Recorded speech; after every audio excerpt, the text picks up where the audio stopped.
Oi pessoal, boa tarde, eu sou a Luísa Eu sou o André, e hoje a gente tá aqui para mais um Café com Bambu. com Bambu. Pessoal, hoje a gente trouxe um tema muito interessante que vocês sempre perguntam pra gente, que é um resumão geral de todos os passos para construir uma casa do zero. Então, o resumo vai ser algo que vai trazer todas as etapas, desde a compra do terreno até a chave na mão.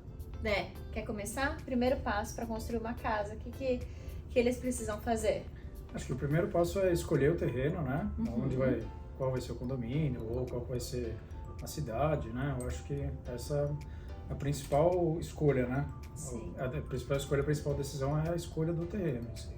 A gente já gravou um vídeo, inclusive, com algumas dicas de como escolher esse terreno, falando de terreno de aclive, declive, plano, mostrando para vocês que já entra na segunda coisa que vocês têm que fazer quando forem escolher um terreno, que é ler todas as normas do condomínio, né? Entender o que pode ser feito naquele terreno, se for em um condomínio, ou entender o plano diretor da cidade, se não for em um condomínio, porque a cidade tem regras e aí essas regras vão ter que ser respeitadas. Próxima etapa? A próxima etapa é imaginar, né? Como que vai ser essa casa, como é que se vai ser um sobrado, se vai ser uma casa-terra, quantas suítes vão ter, como vai ser a disposição, né? Todos esses detalhes para uso, né? E a funcionalidade da casa. Pesquisar muita referência, ver em site, começar a olhar escritórios de arquitetura que vocês gostem, no Brasil e fora do Brasil também, ver o que é tendência e o que é o estilo que você gosta, porque tendência é diferente de estilo. Às vezes tem alguma coisa que está muito em alta, mas aquilo pode não ser o seu estilo, o que você sonha em ter na sua casa. Então, não sigam padrões, vão pesquisar, vão entender o que realmente aquece o coração de vocês ao se tratar de casa, né? Porque a construção ela é muito particular, a gente pode fazer muita coisa dentro de um terreno, muita coisa diferente. Isso vai depender do estilo de cada pessoa, de cada família que vai usar aquele espaço. Exatamente. Né? Depois disso, a gente entra em dois laudos que são muito importantes, que são feitos no terreno. O primeiro laudo deles é a topografia, para estudar, né, o tipo do terreno, como é que são as curvas de nível, se esse terreno, né, se ele tem um desnível, se ele sobe, se ele desce, qual que é o desnível lateral, se o terreno tem um desnível para trás, que precisa fazer um muro de arrimo. E o outro laudo é a sondagem, onde vão fazer perfurações no terreno para definir o tipo de terreno que a gente tem, o tipo de solo.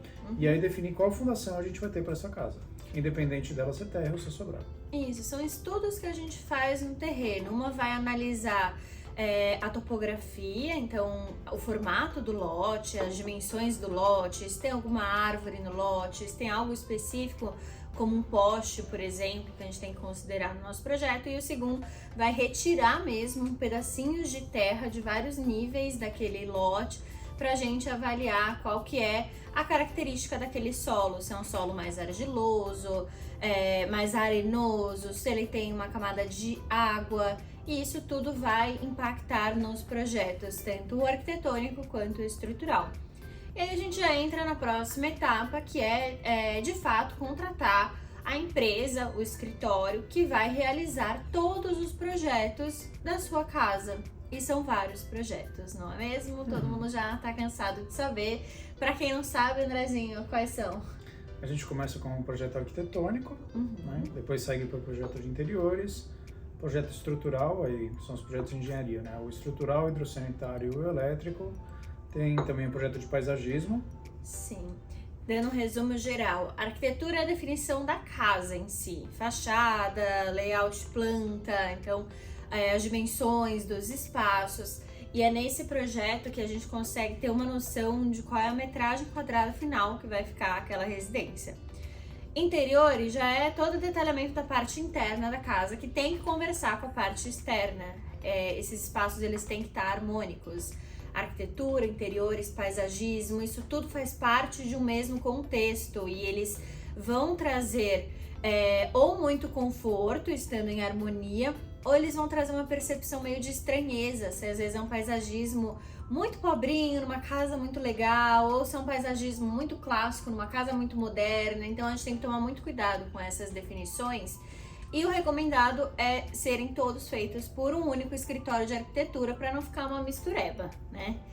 Os outros projetos são de engenharia, como o André falou, a estrutura e esqueleto da casa, e os outros dois são de instalações, que é o elétrico e o hidráulico, que a gente vai definir toda a parte de elétrica e de hidráulica da casa. Por exemplo, quadro de luz, por exemplo, aquecimento de chuveiro, aquecimento de piscina, caixa d'água, se vai ter alguma irrigação de jardim, se na parte elétrica vai ter um sistema de alarme, central de rede, segurança, como que a gente vai fazer a parte de som ambiente, montar todo o quadro de luz, entender como que vão ser esses disjuntores, para ter todas essas características completas, e aí sim que a gente consegue iniciar uma etapa que é muito importante antes da obra, que é a parte de orçamentos, né? Quer explicar um pouquinho? Nessa parte, a gente já manda o projeto executivo para as empresas de obra e ele já consegue levantar os orçamentos de tudo que vai ser gasto nessa obra, desde a parte de material e a parte de mão de obra também. É importante lembrar que todos os projetos de engenharia, eles também geram uma lista de material. Então, por exemplo, o projeto hidráulico vai gerar uma lista de todos os detalhes da hidráulica, como os canos, as curvas, né? Então, é um projeto bem completo que traz também muitas informações importantes para a gente conseguir gerar esses orçamentos.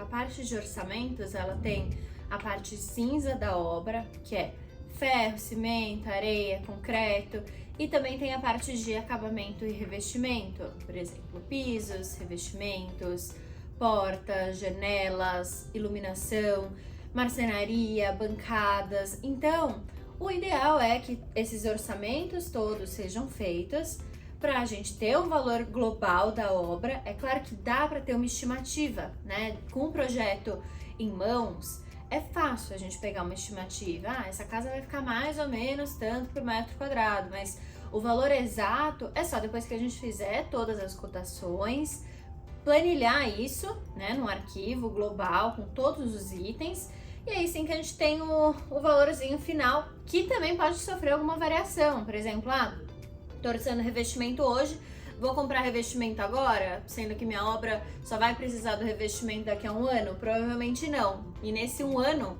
o revestimento pode subir ou pode descer, se tudo der certo, mas normalmente vai subir, né? Geralmente sim. E aí a gente inicia uma etapa que são as aprovações. A gente tem uma aprovação no condomínio, empreendimento, então normalmente a primeira etapa, essa aprovação feita no condomínio, e depois a aprovação feita na prefeitura.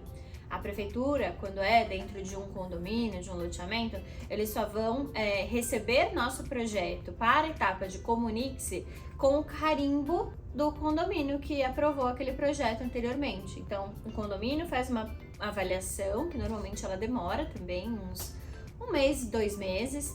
Depois do condomínio fazer essa avaliação, isso vai para a prefeitura. A prefeitura tem uma etapa de comunique-se, quase sempre existem comunicados, né, que são feitos para algum ajuste no projeto.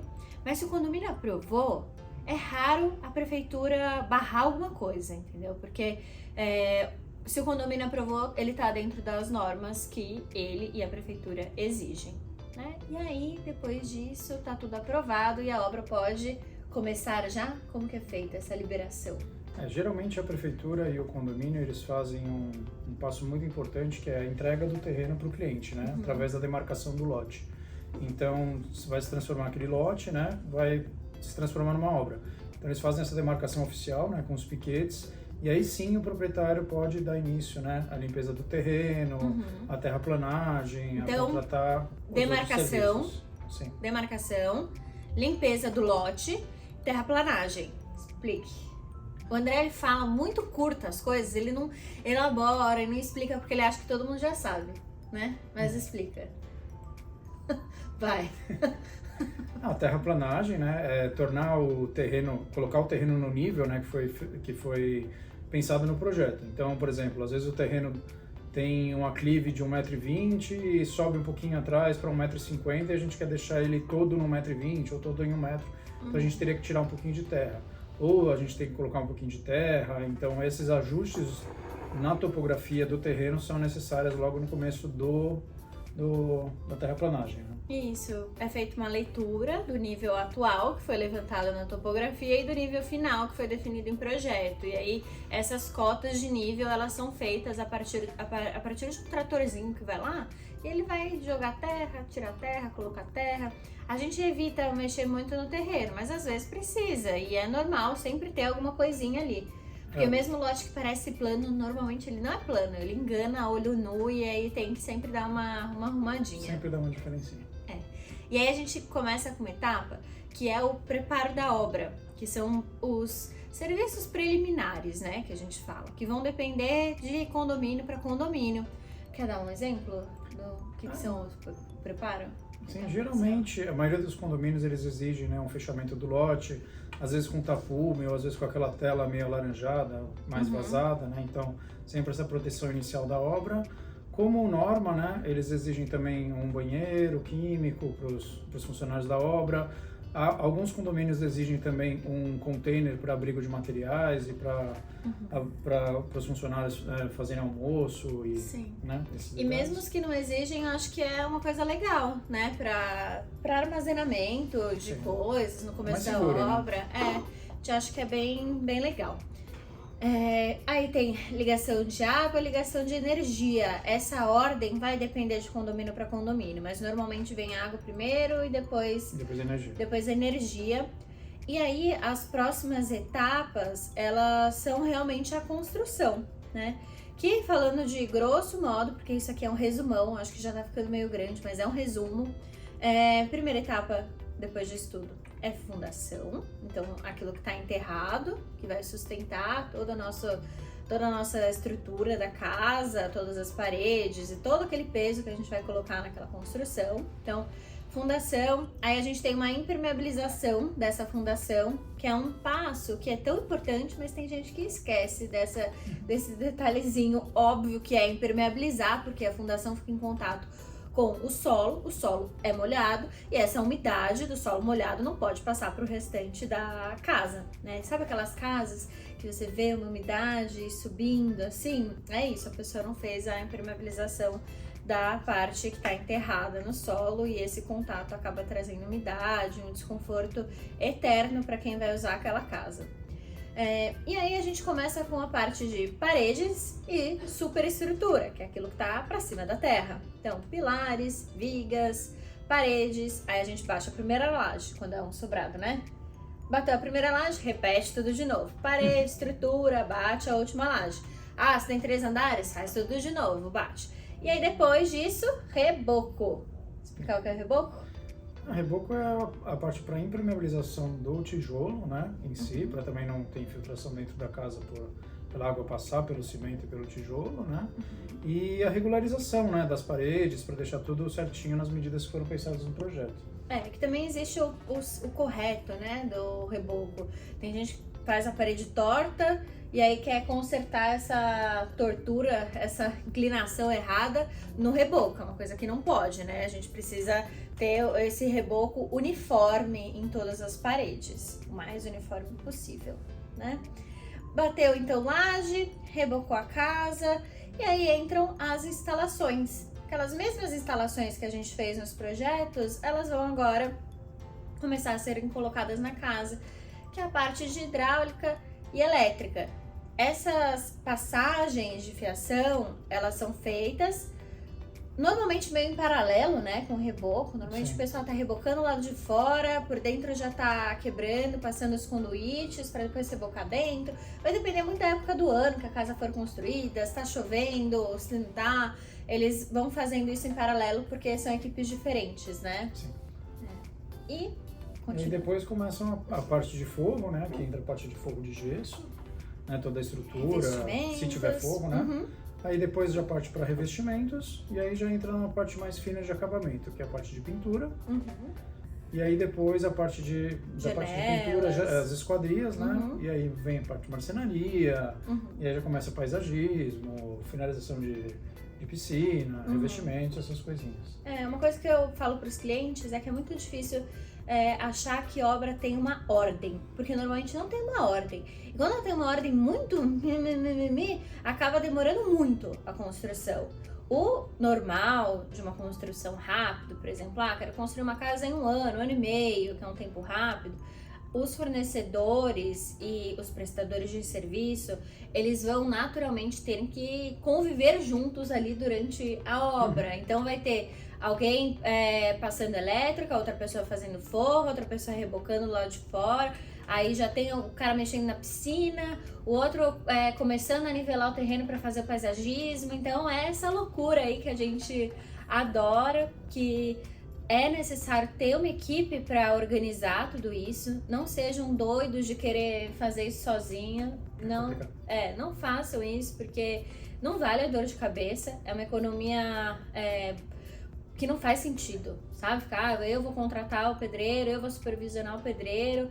Tudo bem, se você for engenheiro, faça isso. Se você tem tempo para ficar o dia inteiro lá na obra, vendo o que ele está fazendo, faça isso. Mas se você não é engenheiro, se você não tem o dia inteiro para ficar lá acompanhando a obra, então contrata uma empresa que vai fazer isso direitinho, que vai organizar um cronograma de execução da obra, que vai estar atrelado justamente com os pagamentos. Então, conforme cada etapa for sendo executada, esses pagamentos vão sendo realizados e tudo vai fluir muito melhor, né?